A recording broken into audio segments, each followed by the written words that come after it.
Hi friends! இன்னைக்கு ஈஸியா சாமந்தி பதியம் வந்து நம்ம வீட்ல எப்படி போடலாம் அப்படின்றத இந்த விளாக்ல வந்து ஷேர் பண்ணிக்கிறேன். நான் சாமந்தி வந்து பார்த்தீங்கன்னா, குட்டியா ஒரே ஒரு செடி தான் வந்து வாங்கிட்டு வந்திருந்தேன். அதுக்கப்புறம் நான் எப்படி சாமந்தி வந்து பார்த்தீங்கன்னா, ஒரு 2, 3 எடுத்து வச்சு நான் எப்படி வந்து கட்டிங்ஸ்லாம் எடுத்து வச்சு பண்ணேன் அப்படின்றத ஷேர் பண்ணியிருக்கேன். எப்பவுமே சாமந்தி நம்ம நாற்று வந்து வாங்கிட்டு வரோம்னு வச்சுக்கோங்களேன், அது வந்து செடியா ஒரே ஒரு செடியா தான் இருக்கும். அது வந்து அந்த பூ இருக்கும் இல்லையா? அதெல்லாம் வர்றத வந்து நம்ம கட் பண்ணி விட்டாலும் இந்த அளவுக்கு வந்து பார்த்தீங்கன்னா, கொஞ்சம் அடர்த்தியா வந்து ஆயிடும். அதே மாரி தான் நம்ம மொட்டுலாம் சின்ன சின்னதா வந்திருந்தது. எல்லாத்தையும் கட் பண்ணதால பார்த்தீங்கன்னா, இந்த அளவுக்கு கொஞ்சம் படர்ந்து வந்திருக்கு. நான் வாங்கிட்டு வரப்ப பார்த்தீங்கன்னா, ரொம்ப குட்டியா இருந்தது. அந்த மொட்டெல்லாம் கட் பண்ணி விட விட பார்த்தீங்கன்னா, இந்த அளவுக்கு அடர்த்தியா வந்துருச்சு. ஃபர்ஸ்ட் இந்த வெயில் டைம்ல வந்து பதியம் பண்றத வந்து நம்ம பண்ணவே கூடாது. இருந்தாலுமே இந்த சாமந்தி வந்து பதியம் பண்றதுக்கு சரியான டைம்ல வந்து சொல்லலாம். ஏன்னா, அந்த டைம்ல வந்து பார்த்தீங்கன்னா, சாமந்தி வந்து பூக்கள்லாம் அறுவடையாகி கரெக்ட்டா இருக்கும்.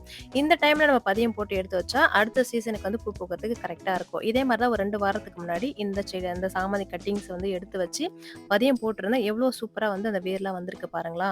இந்த மாரி நல்லா நம்ம வீட்லயே வந்து பார்த்தீங்கன்னா, இந்த மாரி பதியம் போட்டு நாமளே சாமந்தி செடி ஒரு செடியா இருந்தாலுமே நம்ம 10 செடியா வந்து ஆக்கிக்கலாம். இப்ப பதியம் போட்டு 3 வாரத்துக்கு மேல ஆனதுன்றதால பேக்ல இல்லன்னா ஜாடில இந்த மாரி வந்து எடுத்து வச்சுக்கலாம். நான் ஒரு பெரிய பேக்குன்றதால பார்த்தீங்கன்னா, 3 செடியுமே வந்து பார்த்தீங்கன்னா, இந்த மாரி பேக்லயே வந்து நட்டு வச்சுட்டேன்.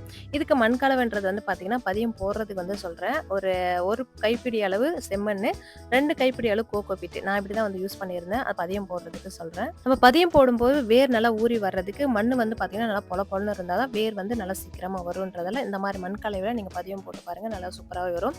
இப்ப வந்து நான் ஏற்கனவே எடுத்து வச்ச சாமந்தி செடிய நட்டுட்டேன். இதுக்கப்புறம் பதியம் போடுறதுக்கு வந்து பார்த்தீங்கன்னா, மறுபடியும் வந்து கட்டிங்ஸ் எடுத்து வைக்கிறதுக்காக கட் பண்றேன். கொஞ்சம் தடிமனா இருக்கிற செடியா பார்த்து நல்லா கட் பண்ணி எடுத்துக்கிறேன். கட் பண்ணி எடுத்தா செடி வளராதுன்னு கிடையாது. நெறைய வந்து அதுலருந்து பார்த்தீங்கன்னா, புதிய தளிர் வரும். இந்த மாரி நல்லா கட்டிங்ஸ் வந்து சின்னதா எடுத்துட்டு, ஒரு 2 தழை வந்து நல்லா பிச்சு எடுத்துட்டு, அதுக்கப்புறம் மண்ணுல வந்து சொருகி வச்சாலும் போதும். நான் செய்றேன் பார்த்தீங்களா, இதே மாரி தான்.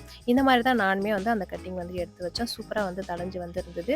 இதுக்கப்புறம் இத கட் பண்ணி எடுத்து வச்சு ஒரு 2, 3 வாரத்துக்கு நிழல்லே வைக்கணும். அதுக்கப்புறம் தான் வந்து வெயில்ல வந்து எடுத்துட்டு வந்து வைக்கிறப்ப வைக்கணும். இந்த மாரி நாமளே ஈஸியா வீட்லயே வந்து பார்த்தீங்கன்னா, சாமந்தி செடிய நெறைய வந்து வளர்க்கலாம். கண்டிப்பா ட்ரை பண்ணி பாருங்க.